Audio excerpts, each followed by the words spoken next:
Hi guys, this is ECAT, and today is going to be another Cardistry Basics tutorial, and I'm not the one that's going to teach you. Well, yesterday I fell on a one wheel. Go check it out on YouTube. Not my fault, but what a one wheel is. And yeah, luckily I had my helmet on, but I feel so sore, my back hurts, and it's just like my elbows and my hands absorb most of the fall, so it's quite difficult. When I get better, I will be learning this Cardistry Basics tutorial myself. But it's coming from Biz, and Biz is basically at the end of the Cardistry game Kickstarter. You only have a few hours to get your hands on the Cardistry game. Yes, this is the first prototype that I have in my hands. I'm so excited. At the end of this video, at the end of these tutorials, oh, I mentioned these tutorials, because Biz is not only teaching one card production, but 2 card productions. So thank you, Biz. That's so generous. I really love it.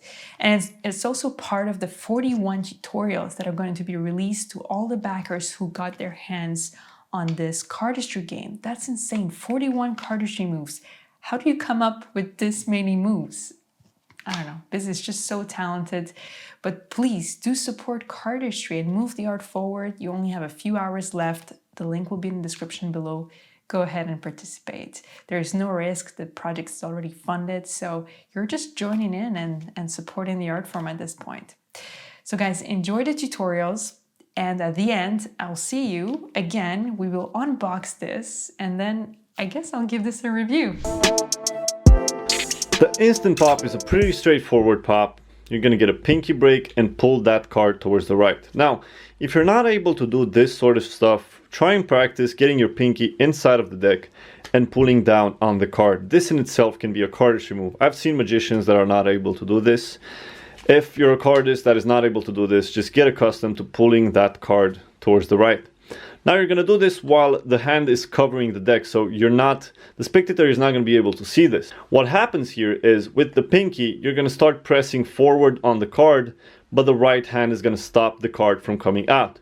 At one point, the right hand fingers are going to move away and the card is going to spring out.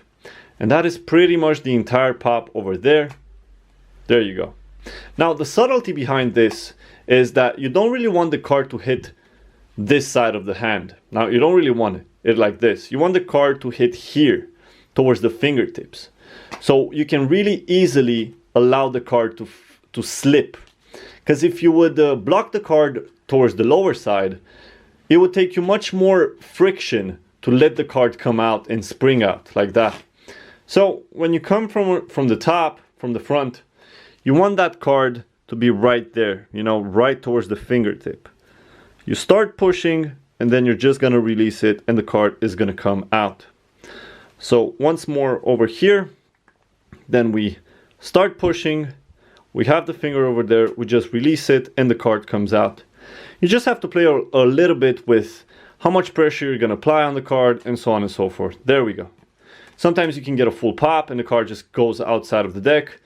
Maybe you don't really want that. Sometimes it's a smaller pop because you're afraid of popping the card too hard, just like myself in this moment. But you really just got to play around with it, and then boom, you have the pop right there. Move it, get the pop, fan the deck, turn the card, and then you put it back on top. That would be the thing that I showed you guys. So moves here, grabs from above. See, I straighten the card, I push it forward, I start pushing to create pressure, I get the pop, and then I do the fan. So from the front as well, you pull the card, and then as you guys can see, the card is over there on the side, and I'm barely, so it's not over here, the hand is not over here, it's barely stopping the card from coming out. See, if I apply a lot of pressure, the card is just going to pop out. But see, it's barely stopping it. I'm going to do it a couple of times so you guys can see what I'm talking about. See, just over there, barely stopping the card, but also providing cover. Over here, see, you won't be able to see the card, but it's right over there being stopped by my middle finger mainly, and the other cards are just providing cover. And then you're allowing the card to come out and instantly stopping it from going any further. And that is the pop from the front side. Now for the Airoh pop, you're basically doing the same thing as with the instant pop, But instead of pushing the card and releasing it, what you're doing is you're getting your fingers to contact the card just over there. As you can see, my pinky finger and my ring finger are contacting the face of the card. This is all hidden right there. I'm pushing with my left pinky finger the card. See how it's bending like that? Yep, that's exactly what's happening over here. And at the same time, I am riffling the cards. So what's happening in slow-mo is I am pulling that card and then releasing it. All of that needing to happen in a split second. Getting the card over there in that position, you start pushing it, you get your fingers on the face of the card, and you start riffling the cards. Then when it comes over there, you're just gonna release it very fast. Now, I'll be honest with you, I'm not a master of this move because I've always found it to be quite risky. Many times I pull the card out completely out of the deck. So you gotta see how much pressure you gotta apply on the card. So, see, I almost pulled it out completely a couple of times there. There you go. This is how fast the pop is gonna happen. You're not riffling it slowly like this and then the card appears. You can do that. I just feel like there's much more of an impact if you do it fast like that. See, this is the fail that I was talking to you about. I was looking at the camera now. Another thing that I must point out is that the card must be in the center. Not towards the bottom, not towards the top, just towards the center. So now we're getting a couple of those fails that I was talking to you about. This is mainly because I'm pulling too hard on the card. The card is not positioned right, or my fingers are not positioned right on the card. So play a bit with the move itself and see where you got to put your fingers. You got to put them towards the corner, you got to put it towards the middle, how much you got to get the card out before the pop. You know, how much you got to press with your fingers. Sometimes I don't press at all, other times I press a bit. And then you try and see just how fast you got to let go of the card. Why I do it very fast is because sometimes when I do it slowly and I riffle the deck slower, the card can come out because I am not accustomed to not doing it fast like that. If I do it fast, then I know my fingers are gonna pull back as fast as well and make the pop happen much better. Whereas if I do it slowly, I am more prone to actually pulling the card out completely. This was an exception, I'll be honest. So that is the Airoh pop, guys. Over here, one more time. A fail, there you go. You gotta get accustomed to doing that. Boom. Over there, and then you turn the card out and you have the 5. If you want, you can try doing this with multiple cards and see what happens. I've tried it myself as well. I think it is possible. It just takes a lot of work for an effect that you don't even know if it's that important to you. So guys, once more, just for kicks, there you go, the Airoh pop. This is it, guys. The cardistry game created by Biz, designed by Herdian. The first step is going to be to remove the plastic, which is not going to be very difficult, which is actually going to be difficult because, you know, it's makeplayingcards.com. Yeah. All right. It's going to be a lot easier to take a look at this afterwards. So cool, nice and glossy feel to it. Here's a very neat thing that you notice on the flap on top. It says hi with a smiley face. That's very, very cute. These sides we already saw. On the bottom here, created by Biz, designed by Handy, manufactured by makeplayingcards.com. All right, let's rotate this. Ready to play. I would expect it to be a question mark. Is it a question mark? It looks more like an exclamation point. The front here. Look at that. A game for the community. Game on, the cardistry game. 52 action-packed cards. And the back. The back is explaining what it is. 3 minutes to learn, 1 to infinity players, ages 10 and up, and about 10 to 20 minutes of gameplay. I've actually played for close to an hour with Biz over at Instagram Live. Let's get this open. Ooh, that's a nice detail. Look at that, guys. That's a very nice detail. I like that a lot. It's a continuity of this. Very, very cool. I like that already. Wow. All right, so there's nothing on the inside. So it's just white. Remember, this is a prototype also. So what do I have? Let me just read it first offhand. Which hand is my offhand? Okay, so this is already the cards. Okay. So I guess these need to be shuffled, but let me show you. Oh, the back. Yeah, let me show you the back. So the back is this. It's quite a neat back design. I wasn't expecting this. So I have to say I'm pleasantly surprised by this back design. I find it very, very cool. The fact that it's symmetrical, that it's the artwork doing different moves. Very, very cool.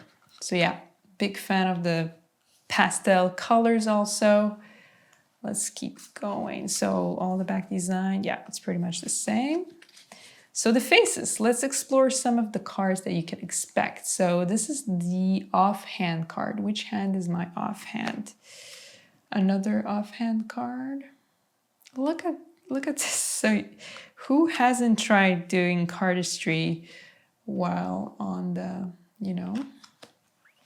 then one-handed cuts? Look at that.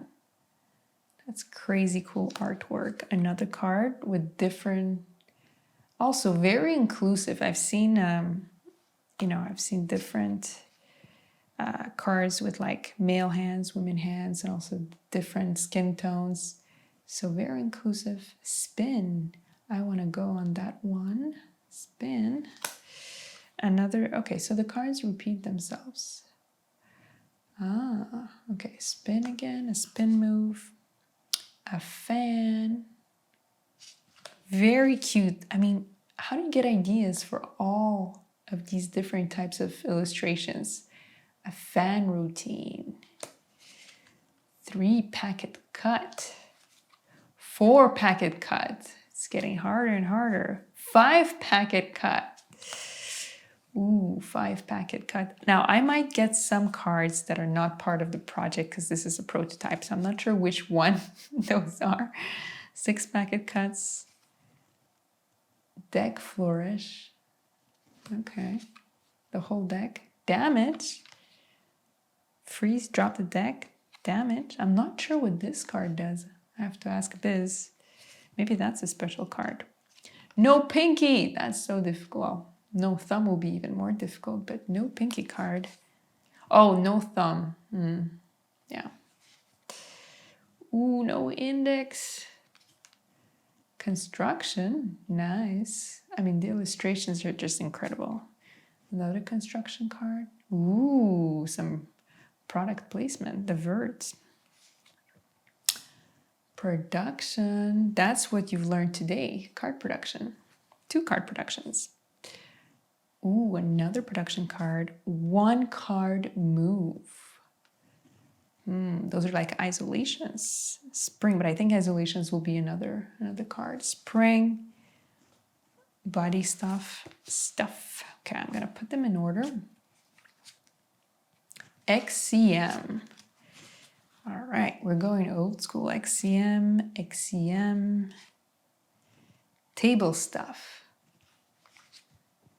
Airoh. That looks like a hot shot, which I teach on my channel. Another aerial move. A display here. I'm going to start another stack because they're sliding. Another display. What is that? Interlock. Yes, interlock. I don't even know if you guys know of these cardistry genres. Another interlock. See? That's a girl right there. Interlock. All right. Spread. Like spreading some jam. Another spread. Isolations. ISO. Look at the diversity here again. You could be a zombie doing this move. You can be a robot. You can be a girl. Let's make it nice and tidy. One-handed cut routine. And look, it looks like a deck of card, like a card is trying to Charlie or cut humans or something in this one. 4-packet cut. Card case move. All right. Two-handed cut. What is this one? Two-handed cut routine. You have to put it in a routine. Link. Not sure. Okay, I guess you have to link two moves. I'm not sure. Reset. Okay, I guess you reset. All for one. What is this? All for one. Do I really have to perform all of those? Yes. Okay. I have to sharpen on the rules. Grip. Grips. Nice. Oh, grip. Very cool. Another grip. What is this one? Behind the back. So you have to perform that move behind the back. Hands up. Eyes closed. I don't think eyes closed is that difficult, to be honest. Because even like when you're practicing, you're watching TV most of the time, you're on the computer. So I think eyes closed is fine. On the thumb, angel. On the hand, clipped. Ooh. I guess you write down here what this one is. That's the extra. Very cool. So there's definitely some cards that I haven't seen before. Not all of them, I guess I'm sure what it is. I'll ask Biz any questions I have, but wow, this was really, really neat. Who wants to play? Let me know in the comments below. That's it, guys. Thank you so much for watching. Make sure to like this video, support the Kickstarter, subscribe to this channel if you're not already subscribed. We're doing a lot of magic stuff, reviews, cardistry. You're gonna learn some stuff, and don't forget to wear a helmet. All right, I'll see you very soon.